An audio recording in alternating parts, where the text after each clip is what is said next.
చక్రి, మహా ఇద్దరూ కలిసి ఇంట్లోని వాళ్ళందరికీ కూడా విక్కీనైతే పరిచయం చేస్తూ ఉంటారు. ఏదేమైనా కూడా వీళ్ళిద్దరూ కలిసి ఉంటే చాలా బాగుంది అని మాధవ అంటాడు. ఇంత సడన్‌గా వీళ్ళిద్దరూ కలిసి రావడం ఏంటి? నాకు కూడా అర్థం కావడం లేదు.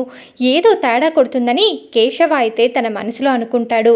చక్రి ఏమైందిరా? మీరిద్దరూ కలిసిపోయారని అడగగానే చక్రి చాలా సీరియస్ అవుతాడు. మా ఇద్దరి గురించి నీకెందుకురా అని కోపంగా అందరిపై అరుస్తాడు. మహాలక్ష్మిని మాధవ టీ పెట్టి తీసుకురమ్మంటావా అమ్మా అని అడుగుతాడు. కానీ మహాలక్ష్మి మాత్రం వద్దు పెద్ది, ఒకేసారి డిన్నర్ చేసేద్దాం పెద్ది అని అంటుంది. అయితే మహాలక్ష్మి మళ్ళీ బయటికి వచ్చి మన ఇంటిని చూడడానికి మా ఆఫీస్ వాళ్ళు వస్తారట పెద్ది అని చెప్పగానే మాధవ ఏమైందమ్మా, ఎందుకు ఎందుకు వస్తున్నారు వాళ్ళు అని కంగారుగా అడుగుతాడు.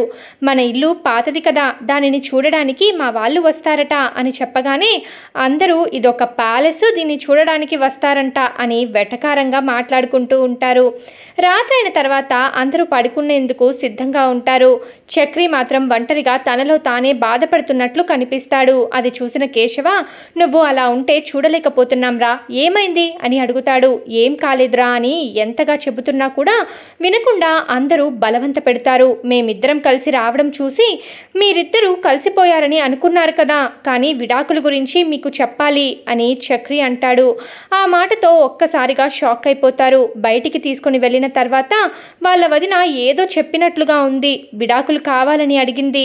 వాళ్ళ వదిన తన మధ్య ఏం జరిగిందో నాకు తెలియదు, త్వరలోనే విడాకులు ఇవ్వాలని కూడా నన్ను రిక్వెస్ట్ చేసింది అని అనగానే ఆ మాటతో అక్కడ ఉన్న వాళ్ళంతా కూడా షాక్ అయిపోతారు.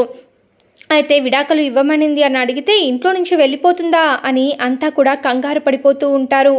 ఎలాగైనా సరే విడాకులు తీసుకొని ఇవ్వకుండా నేను ఏదో ఒకటి చేసి మా పెళ్ళిని నిజం పెళ్ళి చేస్తాను, మీరు కంగారు పడద్దు అని చక్రి అయితే ఇక అక్కడ ఉన్న కన్నా అలాగే కేశవతో అయితే చెప్తూ ఉంటాడు.